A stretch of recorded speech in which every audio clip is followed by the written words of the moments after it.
Bonjour et bienvenue à Ex-Conflicto at the Kitchen.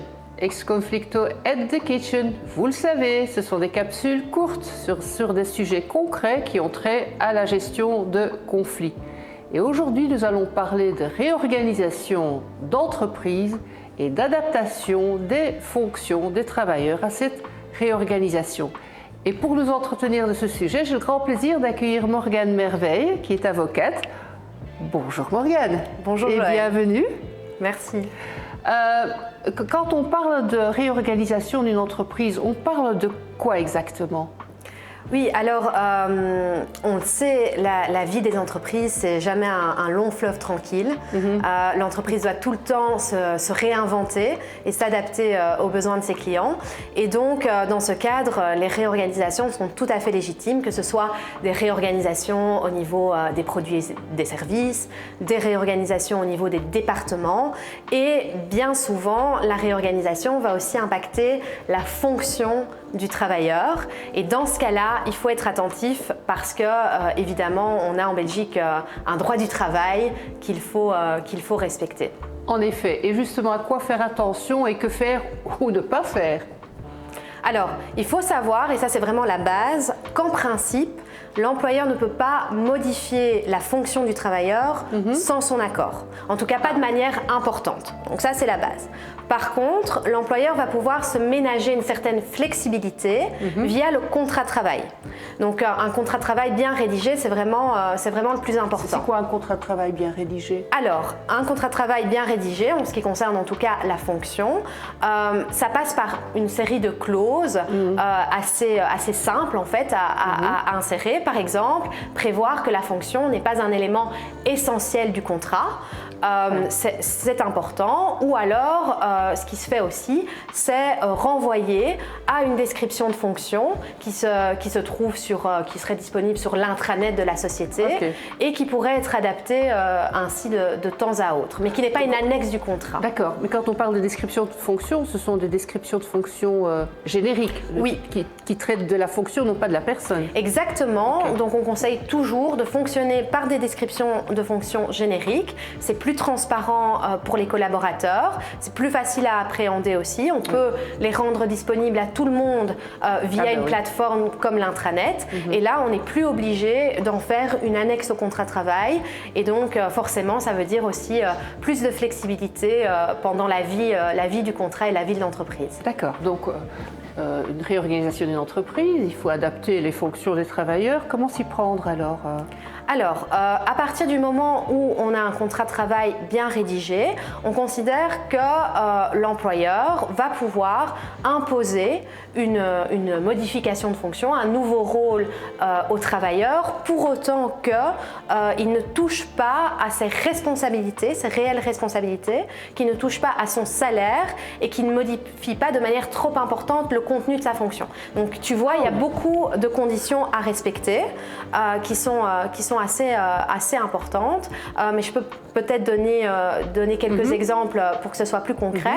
Par exemple, un employeur ne va pas pouvoir retirer du jour au lendemain à un manager sa responsabilité d'équipe. Ça, ce serait une modification non autorisée. Par contre, ce qu'un employeur pourrait faire, c'est décider de promouvoir un travailleur et le placer hiérarchiquement au-dessus d'un autre travailleur sans que cet autre travailleur ne puisse s'en plaindre. Il ne pourra pas dire « Ah, Adeline avant était ma collègue directe, maintenant c'est mon chef, je ne suis pas d'accord ». Donc l'organigramme, oui, exactement. Mais le rôle de la personne, en fait, pas vraiment. Oui, tant que ça reste équivalent à la fonction qu'il exerçait auparavant.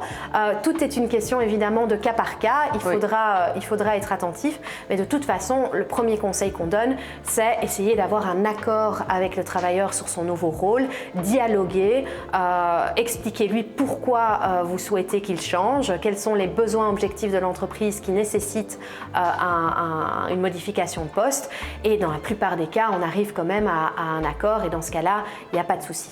Donc bien expliqué, ça devrait aller. Donc si je comprends bien, il y a imposer, mais là on ne change pas grand-chose à la fonction, ou bien effectivement convenir de commun accord d'une vraie modification de la fonction. C'est exactement ça.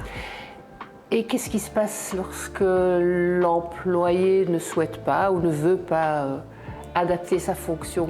Alors, quelles sont les il y a possibilités? Ouais, il y a plusieurs options. Alors la première option, c'est quand on voit que le dialogue ne fonctionne pas en interne, il y a toujours des possibilités de dialogue en externe. On pense par exemple à la médiation.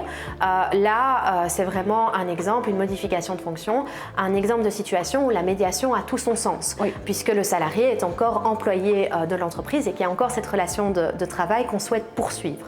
Alors si vraiment ça ne fonctionne pas et que l'employeur fait du forcing et donc va imposer une rétrogradation au travailleur, le travailleur va pouvoir invoquer ce qu'on appelle en Belgique un acte équivalent à rupture. Je sais, c'est un jargon un petit peu vulgaire, mais ça veut dire quoi? Ça veut dire que le travailleur va pouvoir constater que l'employeur a mis fin à son contrat de travail. En modifiant de manière forte et de manière importante la fonction, eh bien, il a rompu le contrat.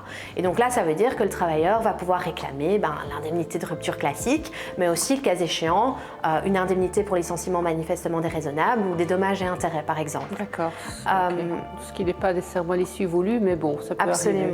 Absolument. Alors, en plus de ça, on sait qu'une procédure judiciaire en Belgique, ça dure très longtemps, malheureusement. Il y a un fort arriéré, donc c'est vraiment très difficile pour les parties. Une autre option qu'a le travailleur, mais là on rentre aussi dans le litige, mais qu'ils oublient souvent, c'est agir en référé dans ce type de situation. Donc le référé, c'est une procédure d'urgence où le travailleur va aller devant le juge, mais les délais sont très raccourcis, et va demander au juge d'imposer à son employeur de le réintégrer dans son ancien rôle. Effectivement, c'est pas idéal non plus. C'est pas idéal, mais au moins, voilà, il faut se souvenir qu'il y a une possibilité d'aller plus vite dans des situations comme celle-là qui sont très inconfortables pour tout le monde. Une décision sans doute qui sera une décision de se quitter ou voilà. Certainement. Merci Morgane, fort intéressant, sujet pas facile en tous les cas. Et comme toujours, selon le format de notre capsule, on termine par 4 conseils. Donc je t'invite à regarder la caméra et à partager les 4 conseils avec nous. Avec plaisir. Merci beaucoup Joël.